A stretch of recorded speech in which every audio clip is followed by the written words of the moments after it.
আপনি কি জানেন আপনার শরীরের সবচেয়ে শক্তিশালী ওষুধটা আসলে কোথায়? না, ওটা কোনো ফার্মেসিতে না। ওটা আছে আপনার মনের ভেতরে। হ্যাঁ, আপনার চিন্তা, আপনার বিশ্বাস আর আপনার অনুভূতি নীরবে তৈরি করছে আপনার শরীর, আপনার স্বাস্থ্য, এমনকি আপনার জীবনের বাস্তবতাও। এই পর্বে আমরা কথা বলবো এমন এক ধারণা নিয়ে, যেখানে বারবার একই চিন্তা করলে শরীর সেই চিন্তাকেই সত্যি ধরে নেয়। আর সেখান থেকেই জন্ম নেয় রোগ, ভয়, অ্যাংজাইটি, এমনকি ব্যর্থতার অভ্যাস। কিন্তু একটা মানুষ চাইলেই শুধু বিশ্বাসের জোরে ব্যথা কমাতে পারে, রোগ সারাতে পারে, এমনকি নিজের জীবনের দিক পরিবর্তন করতে পারে। কিভাবে? মেডিটেশন, ভিজুয়ালাইজেশন আর অবচেতন মনকে নতুনভাবে প্রোগ্রাম করার মাধ্যমে। কি বিশ্বাস হয় না? একবার ট্রাই করেই দেখুন। টাকা দরকার? প্রতিদিন বলুন, I attract money.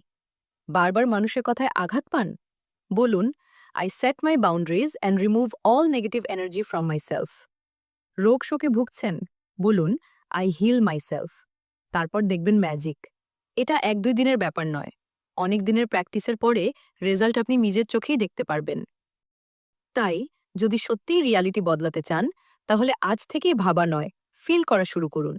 Feel the gratitude, feel the abundance, feel the feeling of wish fulfilled.